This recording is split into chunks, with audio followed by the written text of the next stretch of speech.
दोस्तों आप सभी का बहुत बहुत स्वागत है हमारे चैनल में। इस वीडियो के अंदर अभी हम लोग लूसेंट सामान्य ज्ञान इससे रिलेटेड जो है इम्पोर्टेंट 40+ क्वेश्चन जो है इस वीडियो में देखने वाले हैं। तो दोस्तों आप इस वीडियो को बहुत ध्यान से लास्ट तक देखिए और चैनल पर नया है तो चैनल को सब्सक्राइब कर बेल आइकन यानी जो घंटी का निशान है उसे ऑन करके ऑल नोटिफिकेशन पर क्लिक कर दें, ताकि जब भी मैं कोई न्यू वीडियो अपलोड करूँ उसका नोटिफिकेशन जो है आपको टाइम टू टाइम मिल सके। तो चलिए शुरू करते हैं। देखिए यहाँ पर हमारा पहला क्वेश्चन दिया गया है, काजीरंगा राष्ट्रीय उद्यान किसके लिए प्रसिद्ध है। तो देखिए ये काफ़ी इजी क्वेश्चन है और ये काफ़ी बार एग्जाम में क्वेश्चन पूछा जा चुका है। तो काजीरंगा जो राष्ट्रीय उद्यान है तो ये एक सींग वाला गेंडा के लिए प्रसिद्ध है। आपको याद रखना है, काजीरंगा राष्ट्रीय उद्यान एक सींग वाला गेंडा के लिए प्रसिद्ध है। और ये कहाँ पर स्थित है तो ये असम राज्य में स्थित है। आपको याद रखना है काजीरंगा राष्ट्रीय उद्यान कहाँ पर है, असम राज्य में स्थित है। यूनेस्को में 1985 में काजीरंगा नेशनल पार्क को विश्व धरोहर सूची में शामिल किया गया। कब किया गया? 1985 में यूनेस्को में जो है इसे विश्व धरोहर सूची में शामिल किया गया। NH37 की बात करें तो ये काजीरंगा नेशनल पार्क से होकर गुजरता है। NH जो 37 है ये काजीरंगा नेशनल पार्क से होकर गुजरता है। काजीरंगा नेशनल पार्क को 2006 में जो है टाइगर रिजर्व घोषित किया गया। कब किया गया? 2006 में टाइगर रिजर्व घोषित किया गया। आपको याद रखना है। क्वेश्चन नंबर 2 है, अंतरिक्ष के लिए उड़ान भरने वाला पहला व्यक्ति कौन था। तो उड़ान भरने वाले जो पहले व्यक्ति थे उनका नाम है यूरी गागरिन। ठीक है, इनका नाम क्या है? यूरी गागरिन है। इनको 12 अप्रैल 1961 को जो है यूरी गागरिन को अंतरिक्ष यात्रा के लिए भेजा गया था। कब भेजा गया था? 12 अप्रैल 1961 को, याद रखना है। और इनको किस में बैठाकर भेजा गया था? तो वोस्तोक स्पेस क्राफ्ट में बैठाकर जो है इनको अंतरिक्ष में भेजा गया था। इसके अलावा अंतरिक्ष में जाने वाले प्रथम भारतीय कौन बने थे? तो राकेश शर्मा बने थे, जो कि 3 अप्रैल 1984 में अंतरिक्ष में जाने वाले ये पहले भारतीय बने थे। ठीक है, और अंतरिक्ष में मतलब भारतीय मूल की अंतरिक्ष में जाने वाली भारतीय मूल की पहली महिला कौन बनी थी? तो उनका नाम है कल्पना चावला। ये भी क्वेश्चन बहुत बार पूछा जा चुका है कि अंतरिक्ष में जाने वाली भारतीय मूल की पहली महिला कौन थी। तो कल्पना चावला थी। कल्पना चावला की मृत्यु कैसे हुई गई? तो देखिए इनकी मृत्यु जो है 1 फरवरी 2003 को अंतरिक्ष यान कोलंबिया के मिशन STS 107 के वातावरण में पुनः प्रवेश के कुछ देर बाद नष्ट हो जाने के कारण से, मतलब ये जो मिशन था कोलंबिया ये नष्ट हो गया वातावरण में पुनः प्रवेश करने के बाद। STS 107 के वातावरण में पुनः प्रवेश करने के दौरान जो है इनकी मृत्यु हुई है। तो याद रखना है। अगला क्वेश्चन देखते हैं, कोशिका की ऊर्जा इकाई यानी एनर्जी करेंसी को क्या कहा जाता है इसको? तो इसको जो है ATP कहा जाता है। ठीक है, करेक्ट आंसर ऑप्शन C हो जाएगा। क्वेश्चन नंबर 4 है, प्रकाश संश्लेषण की प्रक्रिया के दौरान कौन सी गैस उत्पन्न होती है? वेरी इंपॉर्टेंट क्वेश्चन, आप सभी को पता ही है। जब प्रकाश संश्लेषण होता है तो पेड़ पौधे क्या करते हैं? CO2 ग्रहण करते हैं। ठीक है, CO2 ग्रहण करते हैं, ऑक्सीजन छोड़ते हैं। तो उत्पन्न कौन सी गैस होती है? ऑक्सीजन। याद रखना है। भारत ने पोखरण में पहला नाभिकीय परीक्षण कब किया था? भारत ने पोखरण में पहला नाभिकीय परीक्षण कब किया था? 18 मई 1974 को किया था। ठीक है, करेक्ट आंसर ऑप्शन A हो जाएगा। क्वेश्चन नंबर 6 है, भारत सरकार द्वारा राष्ट्रीय हरित प्राधिकरण की स्थापना कब की गई थी? भारत सरकार द्वारा राष्ट्रीय हरित प्राधिकरण की स्थापना कब की गई थी? तो देखिए इसकी स्थापना जो है 2010 में किया गया था। ठीक है, ऑप्शन C करेक्ट हो जाएगा। क्वेश्चन नंबर, इसके अलावा राष्ट्रीय हरित प्राधिकरण इसको अंग्रेजी में क्या बोला जाता है? शॉर्ट फॉर्म में NGT बोला जाता है। और NGT का फुल फॉर्म क्या होता है? National green tribunal. ठीक है, इसको अंग्रेजी में बोला जाता है राष्ट्रीय हरित प्राधिकरण। इसका मुख्यालय पूछा जाए कहाँ पर है?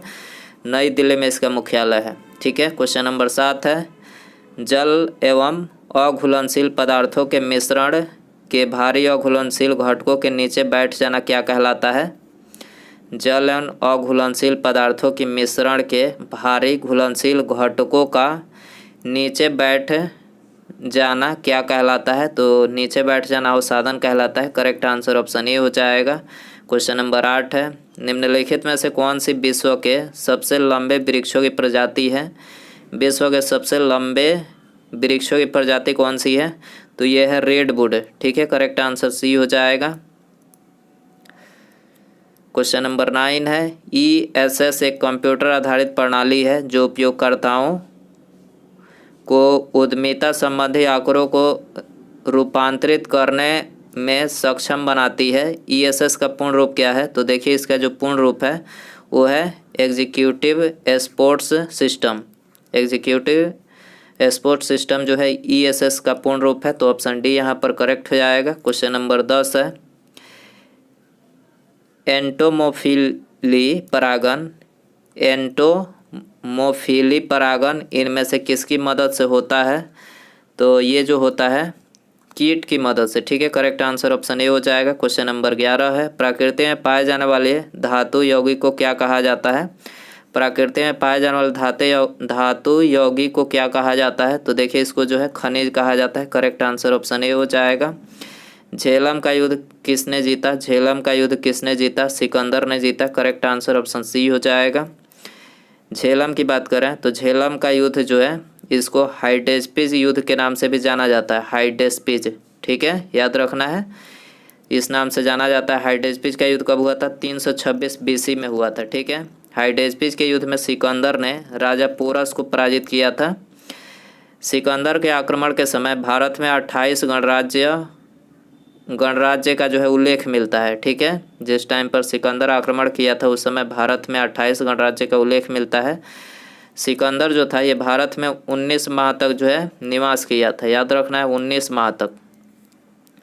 प्रधानमंत्री मुद्रा योजना की किशोर श्रेणी के संबंध में इनमें से कौन सा कथन सत्य है? मुद्रा योजना के संबंध में, किशोर श्रेणी के संबंध में आपको बताना है इनमें से कौन सा कथन सत्य है। तो देखिए यहाँ पर दूसरा कथन सत्य है। छोटे कारोबारियों को 50,000 से लेकर 5 लाख तक का ऋण जो है ये मतलब इस करेक्ट है। क्वेश्चन नंबर 14 है भारतीय संविधान के किस अनुच्छेद में सार्वभौमिक वयस्क मताधिकार का प्रावधान दिया गया है? सार्वभौमिक वयस्क मताधिकार किस में दिया गया है? तो ये दिया गया है ऑप्शन डी में, 326 में दिया गया है। डी आंसर हो जाएगा। भारत का नागरिक जो 18 वर्ष उम्र पूरा कर चुका हो और निर्वाचन आयोग द्वारा तैयार निर्वाचन मतदाता सूची में नाम अंकित हो तो उन्हें मतदान डालने का जो है अधिकार है। ठीक है, यदि 18 वर्ष भारत का नागरिक पूरा कर चुका है, यदि उसका नाम निर्वाचन मतदाता जो सूची होती है उसमें अंकित है तो मतदान करने के लिए एलिजिबल है। ठीक है, इसके अलावा मूल संविधान में मतदाता की जो आयु थी, न्यूनतम आयु कितना रखा गया था? 21 वर्ष रखा गया था। लेकिन 61वां संविधान संशोधन अधिनियम 1989 के द्वारा जो है उम्र न्यूनतम सीमा 21 वर्ष से घटाकर 18 वर्ष कर दिया गया। ठीक है, ये फैक्ट है। इसके अलावा संविधान का जो अनुच्छेद 326 है इसका संबंध लोकसभा और राज्यों की विधानसभाओं के लिए निर्वाचन का वयस्क मताधिकार के आधार पर करने से है। तो ये भी बातें आपको याद रखनी है। अगला क्वेश्चन देखते हैं भारतीय वायुसेना की स्थापना कब की गई थी? Very important question. भारतीय वायुसेना, इसकी स्थापना 8 अक्टूबर 1932 को किया गया था। ऑप्शन बी करेक्ट हो जाएगा। इसके अलावा यहाँ पर हमने महत्वपूर्ण संगठन, स्थापना वर्ष और मुख्यालय के नाम लिखे हैं। तो देखिए यहाँ पर पहला दिया गया असम राइफल। तो असम राइफल की स्थापना जो है 1935 में की गई थी, मुख्यालय शिलांग में है। केंद्रीय रिजर्व पुलिस बल CRPF की बात करें तो देखिए इसकी स्थापना 1939 में, मुख्यालय नई दिल्ली में है। होम गार्ड की बात करें तो 1946 में इसकी स्थापना की गई थी और आप सभी को पता ही है कि इसका मुख्यालय जो है विभिन्न राज्यों में है। NCC की बात करें तो इसकी स्थापना 1948 में, मुख्यालय नई दिल्ली में है। ITBP की बात करें तो 1962 में इसकी स्थापना की गई थी, मुख्यालय नई दिल्ली में है। BSF 1965 में, इसका भी मुख्यालय नई दिल्ली में। NSG 1986 में स्थापना, इसका भी मुख्यालय नई दिल्ली में। RAF 1992 में इसकी स्थापना की गई थी, ये भी नई दिल्ली में इसका मुख्यालय है। ठीक है, अगला क्वेश्चन देखते हैं। डैश भारत का एकमात्र राज्य है जहां संगाई हिरण पाए जाते हैं। संगाई हिरण कहाँ पाए जाते हैं? तो देखिए ये पाए जाते हैं मणिपुर में। ठीक है, तो ऑप्शन बी यहाँ पर करेक्ट हो जाएगा। भारत के प्रधानमंत्री द्वारा राष्ट्रीय कौशल विकास मिशन का शुभारंभ कब किया गया? वेरी इंपॉर्टेंट क्वेश्चन है। भारत के प्रधानमंत्री के द्वारा राष्ट्रीय कौशल विकास मिशन, इसका शुभारंभ जो है कब किया गया? 2015 में। ठीक है, 2015 में किया गया। करेक्ट आंसर ऑप्शन सी हो जाएगा। The journal of employment, interest and money the general theory of employment interest and money नामक पुस्तक के लेखक कौन है? तो देखिए इस पुस्तक को जो है जॉन मेनार्ड किन्स ने लिखा है। ठीक है, जॉन मेनार्ड किन्स ने लिखा है। ऑप्शन ए करेक्ट हो जाएगा। फ्रिज का पानी पीने से कौन सी बीमारी होती है? तो देखिए फ्रिज का पानी पीने से जो है कब्ज होता है। ऑप्शन डी करेक्ट हो जाएगा। बाबर ने इब्राहिम लोदी को किस लड़ाई में हराया था? बाबर ने इब्राहिम लोदी को किस लड़ाई में हराया था? तो पानीपत की लड़ाई में हराया था। ठीक है, ऑप्शन बी करेक्ट हो जाएगा। क्वेश्चन नंबर 21 है, निम्नलिखित में से कौन लोकसभा के पूर्ण प्राधिकार का प्रतिनिधित्व करता है? निम्नलिखित में से कौन लोकसभा के पूर्ण प्राधिकार का प्रतिनिधित्व करता है? कौन करता है? तो ये स्पीकर करते हैं। करेक्ट आंसर बी हो जाएगा। 22 है, निम्नलिखित में से किस वर्ष में महारानी विक्टोरिया की उद्घोषणा में यह ऐलान किया गया था कि इसके बाद से भारत ब्रिटिश राज द्वारा और उनके नाम पर एक राज्य सचिव के माध्यम से शासित होगा? तो ये किस वर्ष ये ऐलान किया गया था? तो ये 1858 में ऐलान किया गया था। ठीक है, महारानी विक्टोरिया के द्वारा। ठीक है, तो ऑप्शन ए करेक्ट हो जाएगा। सिपाही विद्रोह या ब्रिटिश शासन के विरुद्ध आज़ादी की पहली लड़ाई किस वर्ष में हुई थी? तो आज़ादी की जो पहली लड़ाई हुई थी 1857 में हुई थी।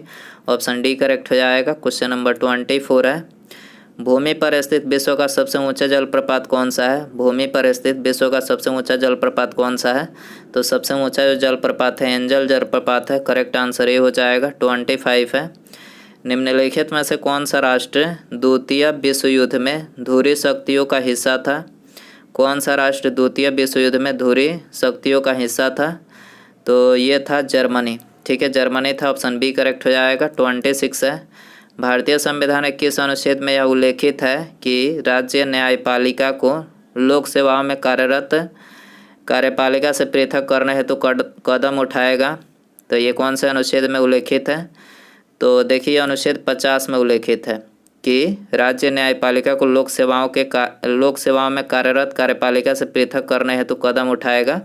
तो ऑप्शन बी यहाँ पर करेक्ट हो जाएगा। दोस्तों वीडियो पसंद आ रहा है तो प्लीज़ वीडियो को लाइक करें, अपने दोस्तों में शेयर कर दें और चैनल पर नया है तो चैनल को सब्सक्राइब करके बेल आइकन प्रेस करें ताकि जब भी मैं कोई नई वीडियो अपलोड करूं उसका नोटिफिकेशन मिले आपको। अगला क्वेश्चन देखते हैं, हवा महल का निर्माण किसने करवाया था? वेरी इंपॉर्टेंट क्वेश्चन है। तो हवा महल का निर्माण जो है महाराजा स्वाई प्रताप सिंह ने करवाया था। ऑप्शन ए करेक्ट हो जाएगा। ए पैसेज टू इंडिया नामक उपन्यास के लेखक कौन है? तो देखिए इस उपन्यास को जो है E.M. फोस्टर के द्वारा लिखा गया था। ठीक है, ऑप्शन बी करेक्ट हो जाएगा। भारत छोड़ो आंदोलन किस वर्ष शुरू हुआ था?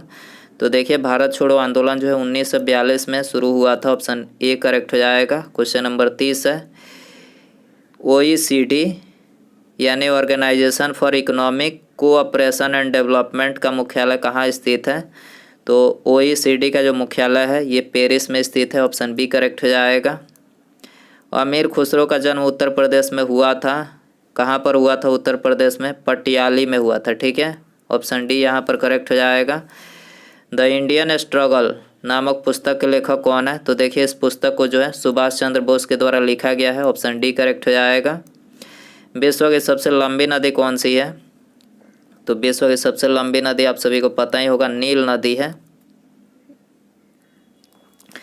ठीक है, करेक्ट आंसर सी हो जाएगा। माउंट एवरेस्ट पर चढ़ने वाली पहली भारतीय महिला कौन थी? तो ये भी काफ़ी इंपॉर्टेंट क्वेश्चन है। बछेंद्री पाल माउंट एवरेस्ट पर चढ़ने वाली पहली भारतीय महिला थी। ठीक है, ये आंसर हो जाएगा। माउंट एवरेस्ट की ऊंचाई कितनी है? 8848 पॉइंट कुछ है, 8848 पॉइंट कुछ है मीटर इसकी ऊंचाई है, आपको याद रखना है। भारतीय तट रेखा की लंबाई कितनी है? तो 7500 किलोमीटर। भारतीय तट रेखा की लंबाई कितनी है? 7500 किलोमीटर। ऑप्शन सी करेक्ट हो जाएगा। माजुली संसार का सबसे बड़ा नदी द्वीप किस राज्य में स्थित है? तो देखिए माजुली जो है असम राज्य में स्थित है। ऑप्शन बी करेक्ट हो जाएगा। निम्नलिखित में से किस राज्य की तट रेखा सबसे लंबी है? तो तट रेखा सबसे लंबी जो है गुजरात राज्य की है। ऑप्शन सी करेक्ट हो जाएगा। कंचनजंगा स्थित है, कहाँ पर स्थित है? तो कंचनजंगा जो है सिक्किम में स्थित है। ऑप्शन बी करेक्ट हो जाएगा। भारत में सबसे घनी आबादी वाला राज्य है? तो भारत में सबसे घनी आबादी वाला जो राज्य है वो है बिहार राज्य। ठीक है, ऑप्शन बी यहाँ पर करेक्ट हो जाएगा। अगला क्वेश्चन है, देशों के निम्नलिखित समूहों में से किसके साथ अरुणाचल प्रदेश की साझी सीमाएं हैं? तो अरुणाचल प्रदेश की जो साझी सीमाएं हैं किन देशों के साथ करती है? तो भूटान, चीन और म्यांमार। ठीक है, ऑप्शन सी यहाँ पर करेक्ट हो जाएगा। अगला क्वेश्चन है, भारत का सबसे बड़ा राज्य कौन सा है? तो देखिए, भारत का जो सबसे बड़ा राज्य हुआ है राजस्थान। ठीक है, राजस्थान जो है भारत का सबसे बड़ा राज्य है। अगला क्वेश्चन है, कामाख्या मंदिर किस राज्य का महत्वपूर्ण पर्यटन स्थल है? कामाख्या मंदिर जो है किस राज्य का महत्वपूर्ण पर्यटन स्थल है? तो देखिए, ये है असम राज्य का। ठीक है, तो ऑप्शन बी यहाँ पर करेक्ट है। इसके अलावा आप लोगों के लिए होमवर्क कुछ क्वेश्चन पूछ लेते हैं। देखिए, क्वेश्चन है आपके लिए, उपनिषदों की संख्या कितनी है? आपको बताना है, ये आपके लिए होमवर्क क्वेश्चन रहेगा। उपनिषदों की संख्या कितनी है? एक और क्वेश्चन पूछ लेते हैं, पुराणों की संख्या कितनी है?